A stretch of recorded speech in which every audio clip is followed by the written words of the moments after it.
Welcome back to the podcast. My name is Joseph Clough, and this is episode 601. And today we're talking about mental health and is it your priority? Now, of course, if you don't know, this is being broadcasted live on YouTube, Facebook, Twitch, and even Twitter. And if you want to get on live on these episodes, just go ahead and find me on the social media platforms and you will be able to catch me live. And that means we can talk with one another before the live broadcast recording. But in this episode, as I said, this is all about mental health and is it your priority? Now, the thing that I was thinking about yesterday when I came up with this title is that the mental health priority, there's something before that we have to become really consciously aware of.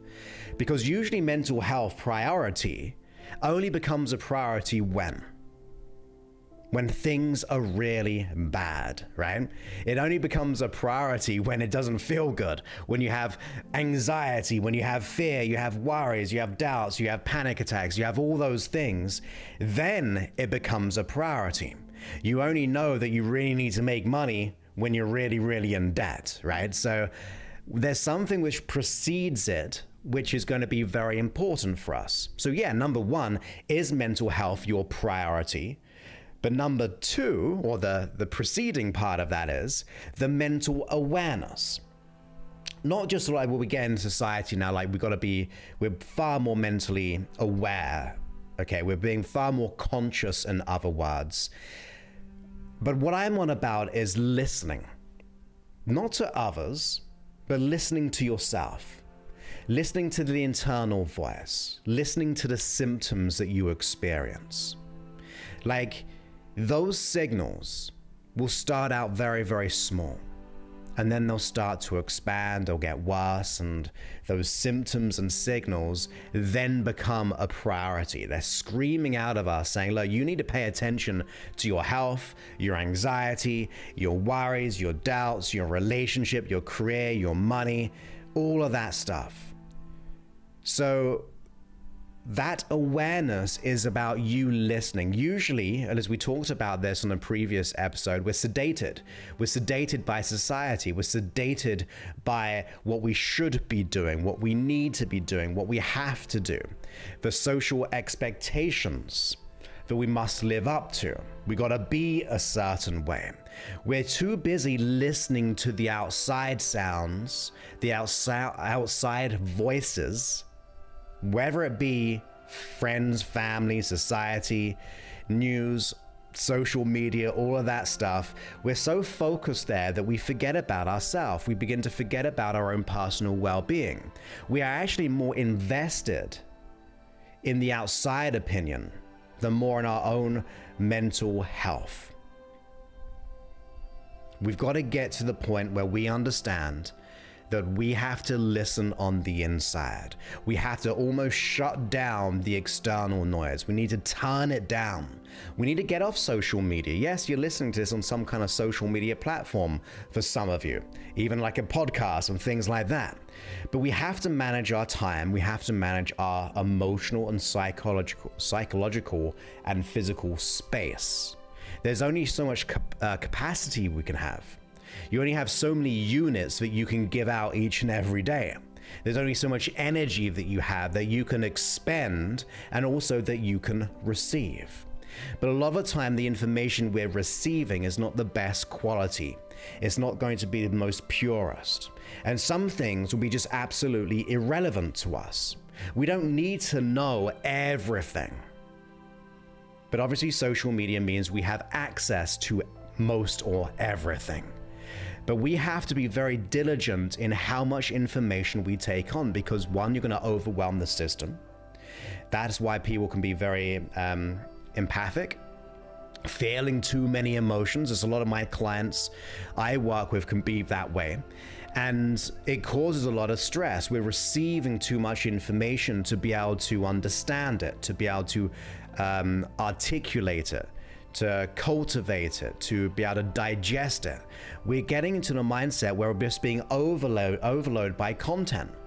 So much content that you're renting out space in your mind, in your heart, to other people's lives which may not even be in your life, but we're digitally connected in some way. So we have to be aware of the inside world of us before the outside world. We need to have that mental awareness of what is going right and what is going wrong. It only becomes a priority, our mental health, when things get really bad, when stress breaks the chain of good health. Doctors say this over and over again. That's what it is, the stress, but the stress comes in different ways. Stress is from the external, but also the internal is how you perceive the world, how you perceive yourself, what you can do and what you cannot do, what you believe, I'm not enough, I'm not worthy, I'm not deserving, I'm not capable, I'm not of value. I could feel the fear, the anxiety, the worries, the doubts, the sadness, the guilt, the hurt, the frustration, the shame.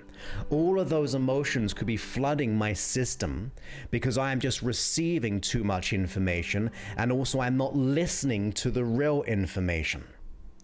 I need to listen to my unconscious mind. I need to listen to my body, and as do you too. You need to have that before it becomes a priority, and even if it is a priority, that's your wake-up call, okay? Think of when things go wrong, it is your wake-up call. It doesn't have to be crazy bad. It could be your opportunity to succeed. It could be your instigator for the true success and a true inner contentment that you truly desire and deserve in every single way. So yes, take that health priority when things go really, really big. So it does have to become a priority, but be conscious, be gentle, and notice what is happening on the inside. Are you listening to the needs of your body? Are you listening to your truest desires compared to being sedated by what we should be doing, what we have to be doing? Yes, we have roles in life, so I'm not saying, look, we're going to be selfish and do what we have to do. You may be a mother, a father, a brother, a sister, a child of, there's so many different roles that we can be in. And I understand life is life and we have things we have to do. But on the same notion, we have to be conscious. Otherwise, things happen just unconsciously. We become repressed in that emotion. Your unconscious mind will be bearing it, but simultaneously imploding it within our system. And that is not good news. So that is why it is so important to have your mental health as a priority. Because even if you have other priorities, let's just say you have 5 children, 3 children, they're your priority too, right? Yes, of course they are. But if you are becoming more sick and more stressed because you're not looking after yourself, because you're taking in the outside world, you're doing all these things, how much true value are those children going to get? Now, don't have children, so I'm not one to bring that example into true light because I don't know what I don't know. But I could imagine we could change it to different scenarios, that if you are depleting your energy by giving it away, you are not making yourself a priority, and therefore people aren't getting the best of you, the most value from you, the most love from you, the most care from you. So that is actually a good thing to look after yourself first, so you become the priority, and therefore the world can get more from you. You can start to enjoy the world and they get more enjoyment from you because they're seeing you to be your fullest. So listen to your body, understand that anxiety is not going to go away if we just try to forget about it.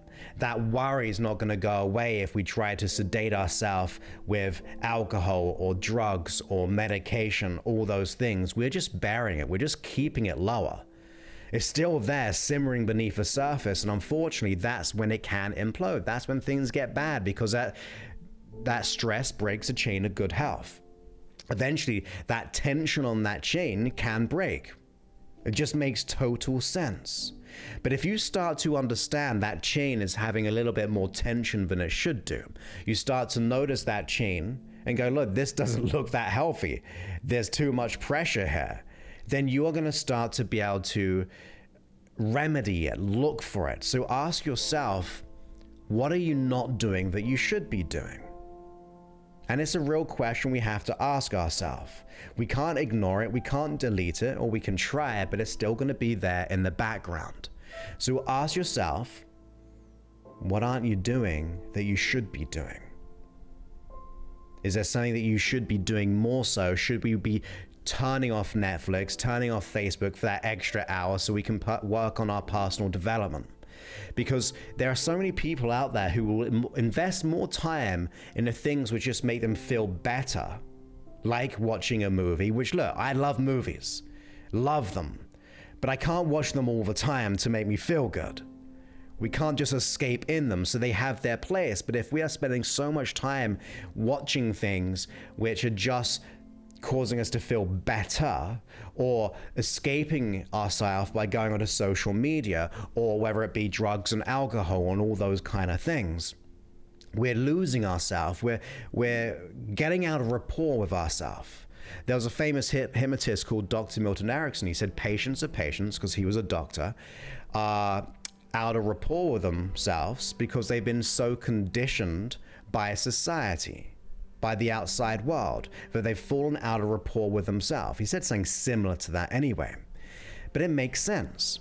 We have to get out of that conditioning. We've got to stop being hypnotized by waking up and listening to our needs. Are our needs really being met? Are we truly happy? Are we feeling the level of contentment, passion, and purpose that we truly desire? Or are we just existing? Are we just feeling sedated by our experience? And if you are feeling sedated by the experience of life, look, we can change that.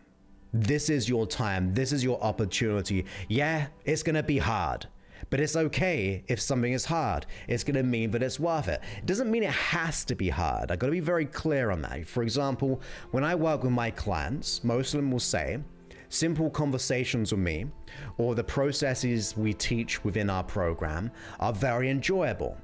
They're awakening, they're epiphany building, they're unconsciously transforming without having to do a ton of work. So just a couple of hours a week for 8 weeks and their whole life has changed. So I don't want you to think that it has to be hard, because that is just a generalization that is absolutely not true. It can be easy. It can be comfortable. It can be fun. But if it is hard, let's just say, worst case, it is hard, that's okay too. Some of the hardest things we do in life can be the most rewarding. So we've got to take the time out and even ask yourself, are you willing to give up something that you like, something that you enjoy, to get what you really want? Are you willing to give up, say, Netflix, to get what you want? Are you willing to turn off social media to get what you really want? Now, not to say that you have to do it in the most extreme way, like literally switch it off, but you got to regulate yourself. We've talked about this recently, that discipline creates freedom. Freedom does not create discipline, and it definitely does not create success. So if you want to be successful, you've got to be disciplined with yourself. Are you willing to give up certain things in your life to live the life that you truly want? Are you willing to give up your stories?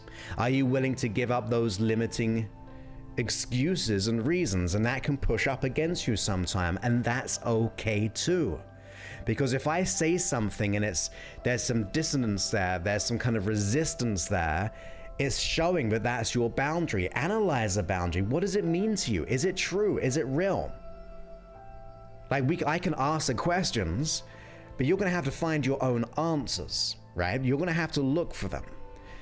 I can't give you all the solutions because I don't know them all. But I do like to ask questions, and I like to consider different points of view. So ask yourself the questions which will cause you to wake up a little bit more. Understand, look, is there a part of you which is having so much stress, like one area of your life which is very, very stressful, which is causing you not to sleep, which is causing you to wrestle in your mind as you lay in bed at like 2 o'clock in the morning, which just hits you and you're like, I just don't know what to do because of this stress. Ask yourself, locate the stress. Where is that stress coming from in your life? Is it a person? Is it a thing? Is it you? And by you, I mean your unconscious mind. Is it that limiting belief about yourself, that limiting doubt, that story we tell ourselves, which causes all this self-sabotage, all this anxiety, all this fear to make us feel that stuck? Whatever the reason is, whether it be internal and external, and trust me, it's going to be both, because there's not one without the other. You're just simply responding to the external world. You have to ask yourself, is there something in my life that maybe I've got to give up? Maybe I've got to change my values. I've got to change my boundaries. This past year and a half has been a huge wake-up call for a lot of people. They realize their priorities in life. Whether it be their health, they got to be healthier to be able to fight off certain things. Or maybe it's about work-life balance. Maybe they can work from home. Maybe they will. So I've known lots of people who've decided to quit their job to actually start their own business because that's important to them. So notice where your stress is coming from. It's coming from somewhere, but it's going into ourselves and we are processing it. We cannot ignore that. You are a receiver. You are receiving information and you're receiving this stress and we're processing it. Don't run away from it. Don't hide from it. Make it your priority to go, wow, this is a signal to me. There's a signal that something's not quite working and I'm going to go on a mission to fix it. I'm going to go on a mission to be able to create the answers for it, to look for the answers, to have the insights, to have the epiphanies, to live the life I've always wanted. But you've got to ask that question. You've got to be the researcher of your symptoms. What is the root cause? And it's usually one or two things. Usually when I work with my clients, we get it down to one thing. And I always say, look, change the one thing, you'll change the everything. Don't look to change everything. Don't look to work on every symptom you're going through, because a symptom is just a symptom. A symptom is just a signal. We need to find the cause, the core of all those symptoms. So you've got to be consciously aware of what is happening, consciously aware of your experience in this life. Only you can change that. We can go from different environment to different environment and still be in the same place ultimately. Now, what do I mean by that? Well, other clients I've worked with, they've gone from job to job, started business to business, and they end up in the same place where they started.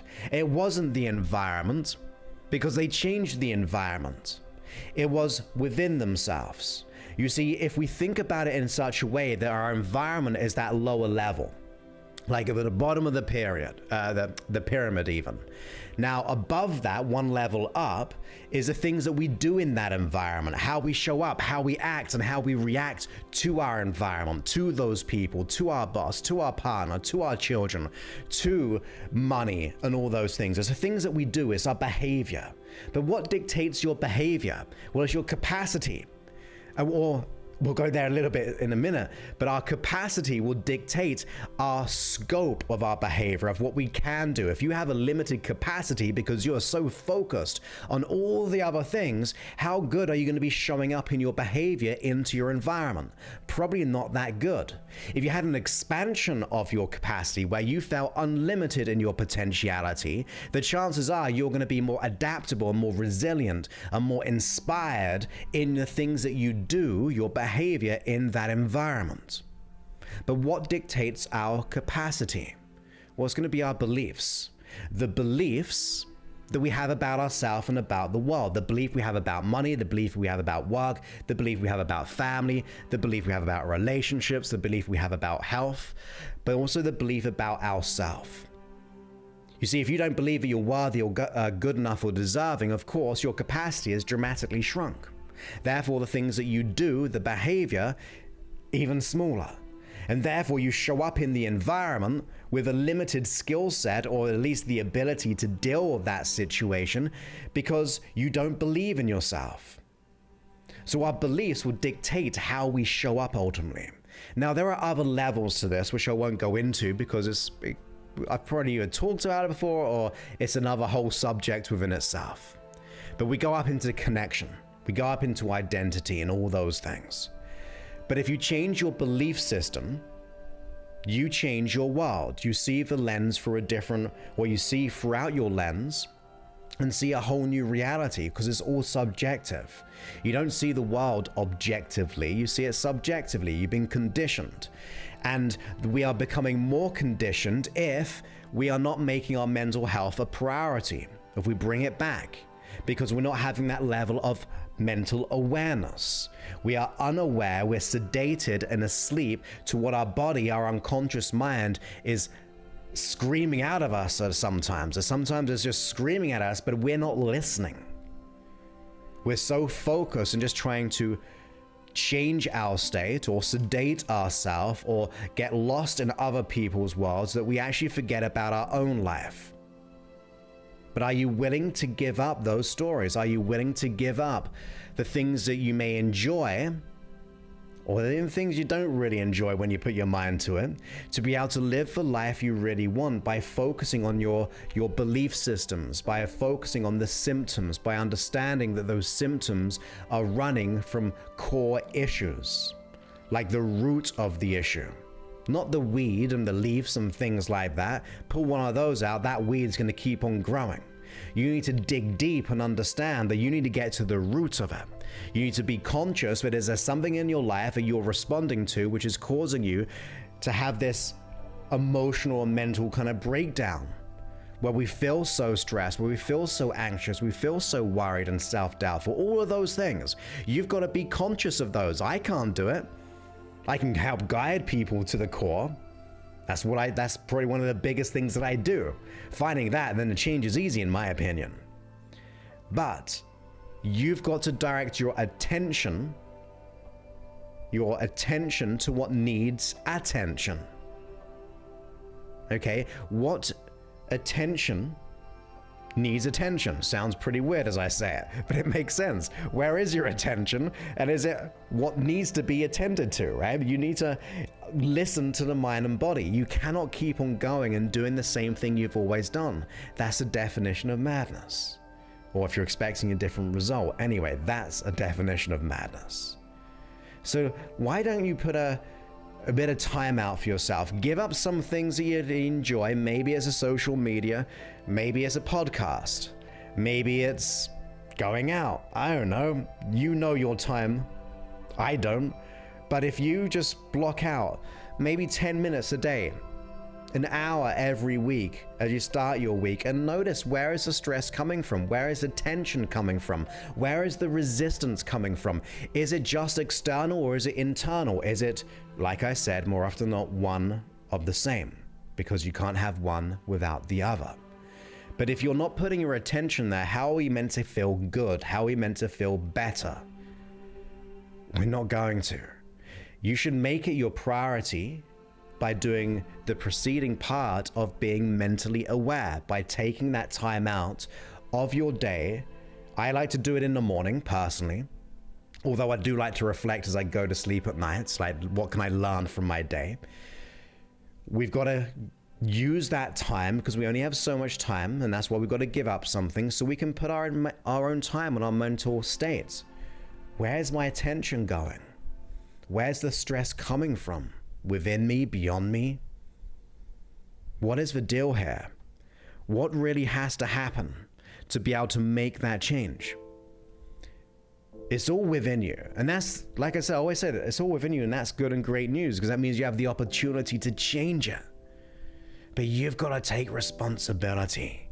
You've got to be consciously aware that something's not working, and you want to figure that out. Be like an investigator of your life. Then you can be the director of your life. You can start to be able to figure things out, put the stories together, understand the sequence, the thing which is lining them all together. Once you start to pull that one thread which holds all of those issues up, you never know, you may find your life being so much happier and more abundant, so you can have the money that you want, where you can actually have the relationship you want. You can have that career or business that you want. But you've got to put your attention where it needs to be, so therefore you can receive the results that you want. Sometimes you've got to give up things you enjoy to live and receive something that you more enjoy. Notice your priority. Notice, look, and I know I've talked about social media, but it's just an example. You can do this for maybe hanging out with some negative friends. What are you yielding back from that? What are your rewards from whatever the things that you do? That's all I ask, and it could be anything that you do. You could ask yourself, well, walking out, what is the rewards from that? And then get the answer. It's probably going to be good and great, right? And then you notice the rewards of the other things that you do. Is there a long-term investment by doing certain things for yourself? But you've got to analyze what is the risk versus rewards to the thing that you do. If you're not getting too much rewards from hanging out with people who don't support you, if you're not getting too many rewards from the social media or the news and all those things, it's up to you to be able to stop that and then put your attention to where it needs to go. That way you can then start to be conscious. We're waking up to what needs to be done. We're waking up to ourselves. We're realizing that now we're the priority, and when I am becoming the priority, therefore I will be the best person I can be for those people in my life. I can be the best person I can be for my future self. Because what I do here and now is going to have a direct effect on who I become in the future. We know that because our past has led up to this point. Maybe we've gone through certain situations and it caused us to have a certain belief about ourselves, and that has led up to this situation. So we know what we do here becomes our past, and we become the future self. So make that decision, and I always say that declaration, that you're going to be conscious of what's really happening here. Don't fall asleep to it. Don't be sedated by it. Don't go and be hypnotized by the external world, because really hypnosis, what I do for a living, is undoing bad trances, undoing hypnotic spells from society or from events. That's what it's doing. It's trying to do the unconditioning, or whatever the word would be, the new reprogramming. We want to shine together. We want to be able to help each other and support one another. So I hope you enjoyed this episode. I hope you got some value from it, that we have to be aware of what's really happening within our system. That's the real thing. Are you putting your attention to where the attention is needed? If you are, then good and great. That means success will be coming your way. But if it's not, if there's that little bit of doubt, that little bit of worry, that fear, that belief about yourself, which is falling into your capacity, which is falling down into the behavior, which then merges into your environment. Doesn't matter if we keep changing environment, because of that beliefs there, it will go everywhere with you. So let's stop the limiting beliefs. Let's start to resolve them. And of course, if you need help with those, you can always go to josephclough.info/power, josephclough.info/power, and you can take our masterclass. It's only like a 45-minute presentation. And I say presentation because look, you got to see if that will resonate with you. If it resonates with you, then good. You then may want to apply for the program, and you do have to apply. It is an investment. It's an 8-week system which will transform your life in the most profound way, because you get to work with my team, myself. I even, at the moment in the system, create custom hypnosis sessions with your name, your desires, and because we find the root cause, it just changes just like that.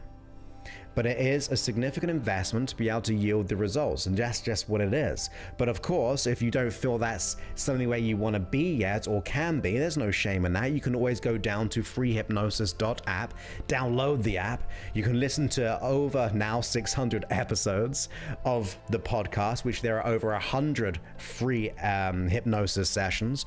But you can also listen to, I don't know what the last count, always probably just say the different number, but there's over 1,000 different options when it comes to listening in the day, listening in the night, and also creating your custom hypnosis sessions.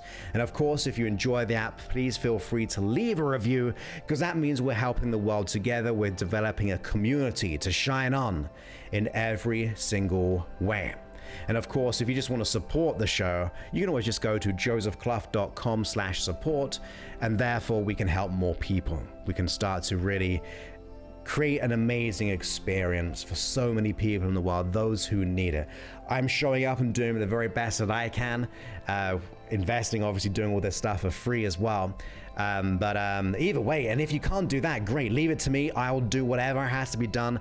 We're over 601 episodes. I'm not stopping yet.